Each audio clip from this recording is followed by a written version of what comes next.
वडोर वाली चौकी इंतजामिया इस वक्त जागेगी जब यहाँ पर कोई बड़ा हादसा रूनुमा होगा। सुबह के वक्त यहाँ पर ट्रैक्टर ट्रालियों का हजूम होता है। ना स्कूल के बच्चों को रास्ता मिलता है, ना किसी शहरी को जो मोटरसाइकिल पर या पैदल जा रहे होते हैं। यहाँ पे अगर इमरजेंसी में रेस्क्यू 1112 का आना हो तो उसको भी यहाँ पे रास्ता मिलना काफ़ी मुश्किल हो जाता है। तो खुदारा मेरी कमिश्नर डेरा गाजी खान से दरख्वास्त है कि इस पर नजरसानी करें। रीजनल पुलिस ऑफिसर डेरा गाजी खान कैप्टन रिटायर्ड सज्जाद हसन खान का रीजनल पुलिस ऑफिस में रोजाना की बुनियाद पर खुली कचहरी के निकात का सिलसिला जारी। खुली कचहरी का मकसद ओपन डोर पॉलिसी के तहत शहरियों की पुलिस तक रसाई को यकीनी बनाना और फौरी मेरिट पर इंसाफ फराहम करना है।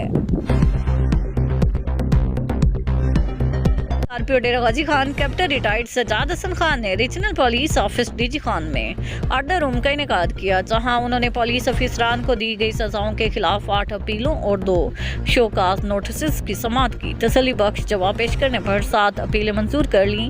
दौरान समाअत 3 अपीलों में सजाओं को खत्म करने, 2 अपीलों में सजाओं में कमी करने, जबकि अख्तियारात के नाजायज इस्तेमाल पर 1 अपील में सजा को बाहर रखने के अहकाम जारी किए।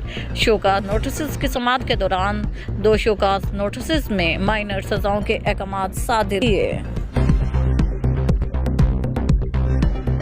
डिस्ट्रिक्ट कोऑर्डिनेशन कमेटी बराए Punjab human capital investment project Dera Ghazi Khan का माहाना इजलास deputy commissioner martial Ajman Lak की ज़ेर सदारत मुनक्किद हुआ। Deputy commissioner martial Ajman luck ने खिताब करते हुए कहा कि हुकूमत पंजाब के समाजी प्रोग्रामों से लोगों को मुस्तफीद करवाना हमारी जिम्मेदारी है। इन प्रोग्रामों से हम अपने पसमानदा लोगों का मेयार ज़िंदगी बेहतर बना सकते हैं। माशी मामनत, हेल्थ, तालीम सेक्टर्स में क्वालिटी वर्क ज़रूरी है। डिस्ट्रिक्ट क्वालिटी कंट्रोल बोर्ड डेरा गाजी खान का इजलास कमेटी रूम में हुआ। इजलास में ड्रग एक्ट के खिलाफ वर्जी बारे केसेस की समाअत की गई। Deputy commissioner martial Ajman luck ने बोर्ड को 30 केसेस में महकमाना और मेडिकल स्टोर मालकान का मौक़िफ़ सुना। इजलास में additional deputy commissioner general Ghulam Mustafa, CEO health doctor Idrees लगारी, सेक्रेटरी मोहम्मद आसिफ खोकर और मोहम्मद शाकिर ने शिरकत की।